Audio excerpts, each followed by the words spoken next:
Today we're going to be using acrylic paints for our artwork, and acrylic paints are really special because they are creamier, they're thicker, and they're brighter than most of the other paints that we use. The first step I want to show you is how to mix colors. So I've already put some white paint into my mixing tray. The next step is for me to rinse that brush out really well. And I'm going to scrape, once I've got it rinsed out, I'm going to scrape the extra water off on the side of my cup. And because acrylic paints are different, we don't want to add water into the paint tray. That's just going to make the colors more pale. So in between colors, you always want to dry off your paintbrush on like a paper towel or a washcloth. Now that my brush is dry, I can go ahead and get a little bit of the next color that I want, which is red. And I'm going to mix those two colors together to get a really beautiful pink color. When you're painting with acrylic paint, you don't want paint to be all the way up to the metal part of your brush. So I'm actually going to dry off some of this paint because that's a little bit too much paint now that I've mixed it. And then I can dip my brush into my paint tray and just get paint on the bottom half. When you're painting, you always want to pull your paintbrush, especially when you're trying to get crisp, smooth lines, like on the outline of something. With markers or colored pencils, the way that you use them is to go back and forth, back and forth, back and forth.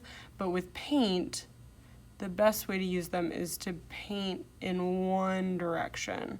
So I'm kind of lining up this edge of my paintbrush with the line that I'm trying to paint along. And I'm just doing it very smoothly, and I'm pulling my brush in one direction. You don't want to twist your arm in crazy directions to try and get at a different angle. It's a lot easier to turn your paper, get a little more paint on your brush, and then that way you can keep pulling that paintbrush in one direction to make that smooth line. When you're painting, you always want to paint using the tiptoes of your paintbrush, which means that you're just painting with that bottom tip part of the brush touching the paper. You don't want to push your brush all the way down so that the metal touches the paper. That damages the brush, and it also makes it so that you don't have as much control over your artwork. The next thing that I want to show you is how you can create layers with acrylic paint. It's one of the amazing things about acrylic paint. Because it's so thick, you can paint one color on top of another color without the bottom color showing through. So I'm going to rinse my brush out really well.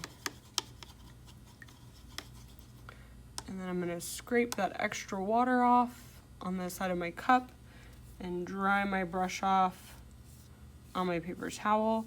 I've got some shapes that have already dried. When you're painting layers, it's really important that the bottom layer is completely dry. So you might want to paint all of your bottom layers in one class period, let it dry overnight, and then when you come back, you can paint the top layers on top of all of your artwork. I'm going to go ahead and use some yellow, and I'm going to just add some little dots. Because yellow is a lighter color than red, I'm making those dots pretty thick. You can see that they're sort of standing up. If I was using a darker color like black or purple, I wouldn't have to apply the paint so thick.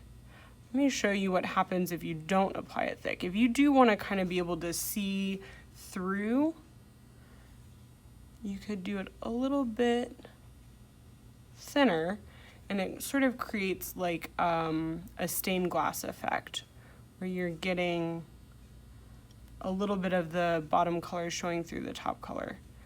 So you have a lot of choices about the thickness that you use when you apply another layer, and also the brush strokes that you use. Another thing that I want to show you about brush strokes, and we'll just paint a new shape is that with acrylic paint, you don't have to paint in smooth brush strokes. You can actually paint with short little brush strokes, and it's going to give your artwork a very different feel to it. It's almost like a way of creating texture. We have a lot of different sizes and shapes of brushes, so you can do a lot of experimenting with how you want to paint different brush strokes. The last thing I want to show you is how to blend colors using acrylic paint. I'm rinsing my brush out in between colors, scraping off the water, drying off the brush, and I'm going to do a couple different colors blended in together right here on this rectangle. So I'm going to start with purple. You'll probably remember from another video about how to create different values using acrylic paint. It would be really fun to start with maybe 2 or 3 different shades of purple, and then you could blend those together if you wanted to. I'm just going to blend one color into another color for this example though. So one of the important steps to blending is that you need to have a pretty good amount of paint on the paper. If you paint it really thin, it's going to be harder to blend those colors together, and you need to work kind of quickly. So now is not the time to like chat or go up and get a new cup of water. You need to be ready to go so that those colors can blend together. I'm going to blend the purple in with some white. I'm going to dry that brush off, get some white paint. Actually, I'm going to get a lot of white paint because I don't want to have to rinse my brush in between. So I'm going to start, let me scoot this over so you can see. I'm going to start by just getting that white paint kind of evenly dispersed on the edge. And then I'm going to paint the white into the purple to kind of mix it together. And then I'm going to paint it out of the purple so that it turns a little bit more white. This is almost like mixing colors, but just without using a mixing tray. So now that I've got the light purple created on this side, and I've used up pretty much all of the paint, I can go ahead and get the white off of my brush because I want to mix it in on the other side so that it's a darker purple. So I'm going to scrape and dry it on a paper towel, and then I'm going to mix in the darker purple to the white. This is one of the most fun things about acrylic paints, is the flexibility that you have with these paints. It means that you can try a lot of new techniques and you can create a lot of interesting effects. I could do this all day. I could just keep blending and blending and blending.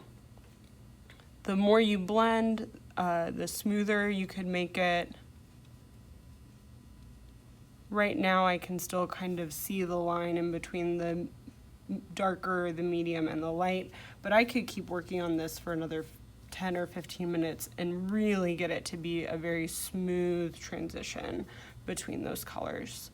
The most important thing to remember is to clean your brush in between colors, to dry your brush off on your paper towel so that you don't mix water into the acrylic paints, and to make sure that you paint on your tiptoes so that the brushes stay nice and neat and you have a lot of control over what you're doing.